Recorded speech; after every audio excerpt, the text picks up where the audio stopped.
Item ಯಾವುದೇ ಇರಲಿ try ಮಾಡಿ ಆಚಿ ಚಿಕನ್ ಮಸಾಲಾ. ಪಂಚರಾಜ್ಯಗಳಿಗೆ ವಿಧಾನಸಭೆಯ ಚುನಾವಣೆ ದಿನಾಂಕ ಏನೋ ಘೋಷಣೆ ಆಯಿತು. ಈಗ ನೋಡಿ ಎಲ್ಲೆಲ್ಲಿಂದ ಹೆಂಗೆ ಹಣ ಸಾಗಾಟ ಆಗುತ್ತೋ ಗೊತ್ತಿಲ್ಲ. ಹಾಗಾಗಿ ಅಲ್ಲಲ್ಲಿ ಚೆಕ್ ಪೋಸ್ಟ್ಗಳನ್ನ ನಿರ್ಮಿಸುವ ಮೂಲಕ ಎಲ್ಲ ಕಡೆ ಕೂಡ ಚೆಕ್ಕಿಂಗ್ಗಳಾಗ್ತಾ ಇದೆ. ಅದೇ ರೀತಿ ತಮಿಳುನಾಡು ವಿಧಾನಸಭಾ ಚುನಾವಣೆಯ ಹಿನ್ನೆಲೆ ಹಣ ಸಾಗಾಟ ಆಗ್ತಾ ಇತ್ತಂತೆ.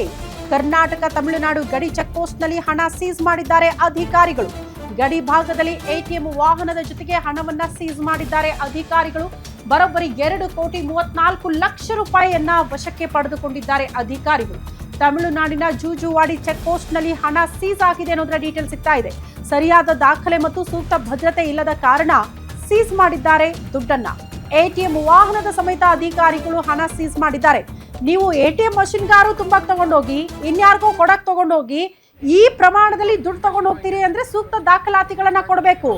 ಈಗ ಇಷ್ಟು ಪ್ರಮಾಣದಲ್ಲಿ ಹಣವನ್ನ ಸಾಗಾಟ ಮಾಡ್ತಿದ್ದೀರಿ ಅಂದ್ರೆ ದಾಖಲಾತಿಗಳನ್ನ ಕೊಡದೆ ಹೋದ್ರೆ ಚುನಾವಣೆಗೆ ಸಪ್ಲೈ ಆಗ್ತಾ ಇದೆಯಂತ ಅದನ್ನ ಸೀಸ್ ಮಾಡ್ತಾರೆ. ದೃಶ್ಯ ನೋಡ್ತಾ ಇದ್ದೀರಿ, ಇಲ್ಲೂ ಕೂಡ ಹಣ ಸೀಸ್ ಆಗಿರೋದು. ಕಾರಣ ಇಷ್ಟೇ, ದಾಖಲೆ ಕೊಡ್ಲಿಲ್ಲ, ಸೂಕ್ತ ಭದ್ರತೆ ಇಲ್ಲ ಅನ್ನೋ ಕಾರಣಕ್ಕೆ ಅದನ್ನ ಸೀಸ್ ಮಾಡಿದ್ದಾರೆ ಅಧಿಕಾರಿಗಳು.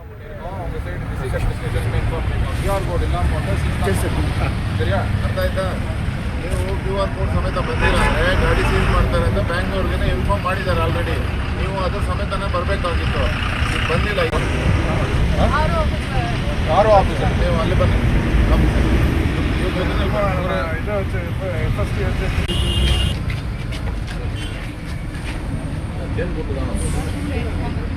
ಇಂಗ್ಲೀಷ್ ಏನೋ ಇಂಗ್ಲೀಷ್ ವಿಚ್ ಲ್ಯಾಂಗ್ವೇಜ್ ಏನೋ ಕನ್ನಡ. ಸುಬ್ರಹ್ಮಣ್ಯ QR ಕೋಡ್ ಇಲ್ಲ. QR ಕೋಡ್ ಯಾಕೆ ತಗೊಂಡಿಲ್ಲ? ಕಳಿಸ್ತೀನಿ ಅಲ್ಲಪ್ಪ, ನೀನು ಬರೋ ಪೇಪರ್